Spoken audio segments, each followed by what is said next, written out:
Senator Inhofe is up next. Thank you, Mr. Chairman. First of all, every time you ask for a yes or no answer, you don't get a yes or no answer. So I'm going to test you guys.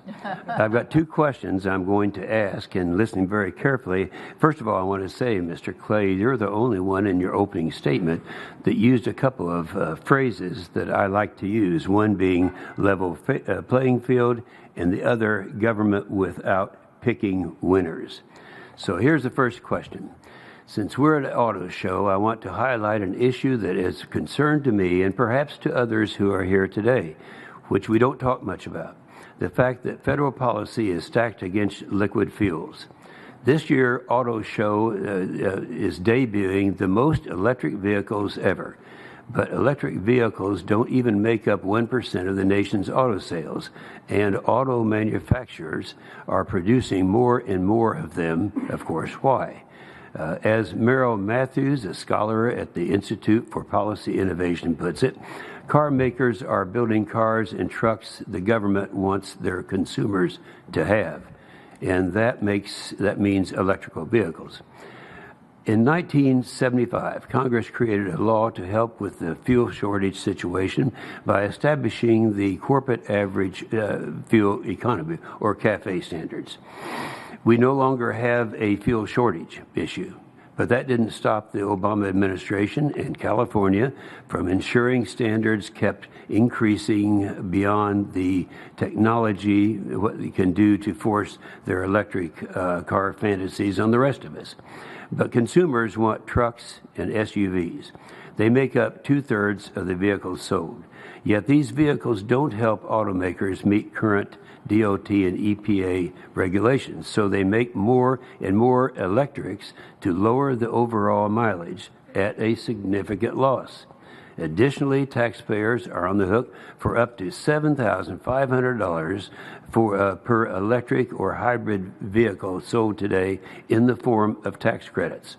When Hong Kong ended their tax credit, the sales dropped significantly, which goes to show you that people want to make their own decisions. So as electric vehicles are forced onto the U.S. consumer, the liquid fuel industries, and I'm talking about oil and gas and ethanol, will be wondering why their government abandoned them in pursuit of the California dream. The federal government should not be in the business of dictating to consumers what type of cars they should have or creating winners and losers. So this is question number one. Do you believe the federal government should be in the business of dictating to consumers what types of cars they should have and creating winners and losers? Let's start with you, Mr. Clay. Yes or no? No. Very good. How about you, Doctor?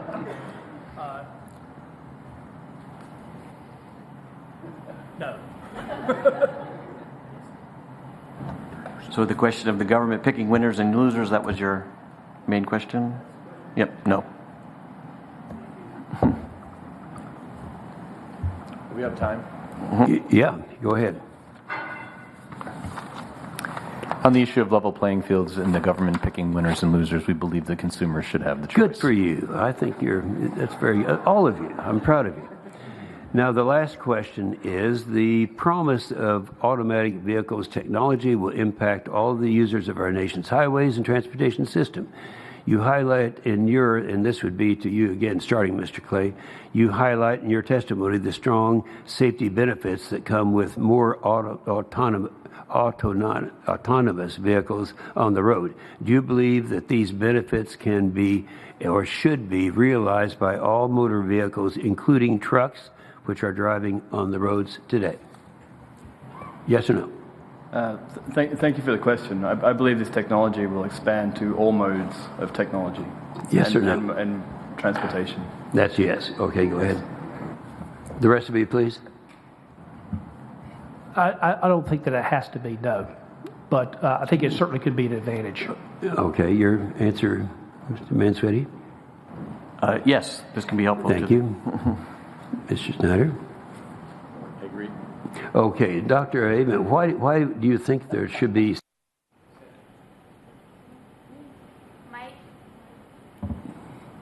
Yeah, what is the reason for you, in what exception, what justifies the exceptions of not having this apply to trucks in your mind? I don't think there's an exception. I think that, again, it could be market motivated, but I think that the technology certainly can help that industry tremendously. That's good. Good answer. Thank you, Mr. Chairman.